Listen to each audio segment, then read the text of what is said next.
दोस्तों कल्पना कीजिए कि आज से कई साल पहले लोग पानी कैसे पीते होंगे, क्योंकि उस समय ना तो इतनी टेक्नोलॉजी थी, ना ही पानी को ले जाने के लिए कई साधन थे, ना ही कोई स्रोत थे। तब गाँव में कुएं बनते थे और उस कुओं से पूरा गांव पानी पीता था। गांव इन द सेंस कि भाई आप यहाँ पर अगर कुआं है तो 20-20, 30-30 किलोमीटर दूर से महिलाएं पानी के घड़े लेकर के यहाँ पर पानी भरने आती थी, अपनी बारी का इंतज़ार करती थी। ऐसा ही कुआं जो सन 1339 में बना था, हालांकि कुछ साल तक चला और उसके बाद ये एकदम से झाड़ियों के बीच इस तरीके से हो गया, पता ही नहीं चले कहीं यहाँ पर एक कुआं है।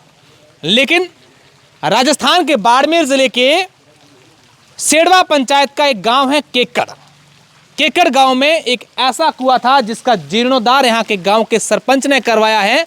और ऐसा लग रहा है कि जब सन 1349 में कुआं बना होगा राजा महाराजाओं के समय में, उसी का हूबहू इन्होंने इस तरीके से इसका रिनोवेशन करवाया है और साथ ही यहाँ पर एक अच्छा कुंड बनवा दिया।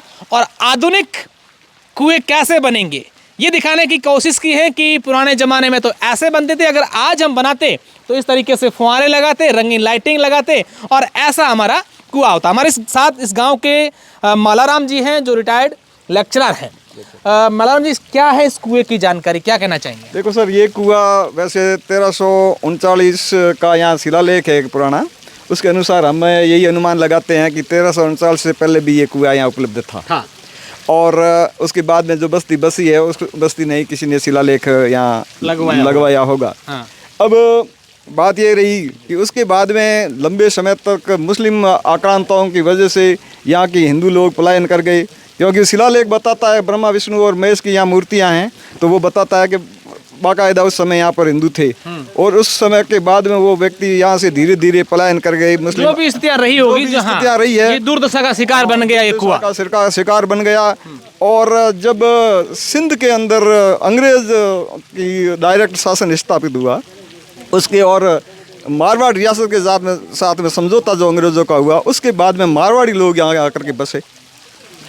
और मारवाड़ी यहाँ पर बसे ज़्यादा समय नहीं हुआ है, 200 के अंदर ही है सभी पीढ़ियाँ। अच्छा।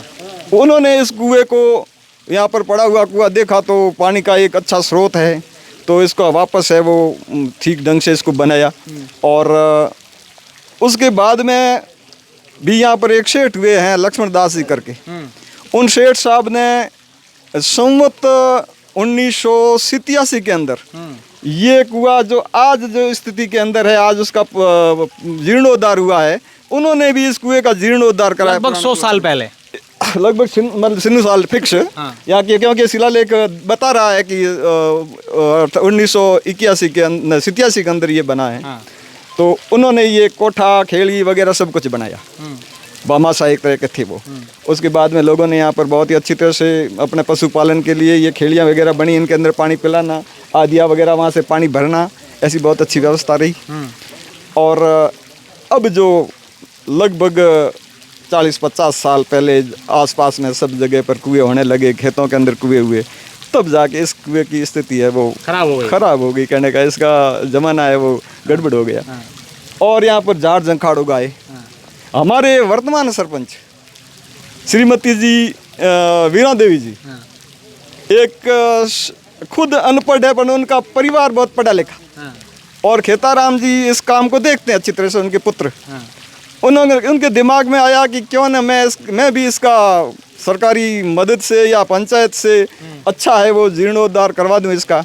और इन्होंने अपने जैसे भी प्रयास किए हैं, मैंने इनको ज़्यादा नहीं पूछा है, जो भी अथक प्रयास करके ये इन्होंने बहुत शानदार है। अच्छी पहल है कि पुरानी विरासत को वापस पुनर्जीवित किया है। पुरानी धरोहर को संरक्षित रखने का काम इन्होंने किया है, वो सराहनीय है वास्तव में।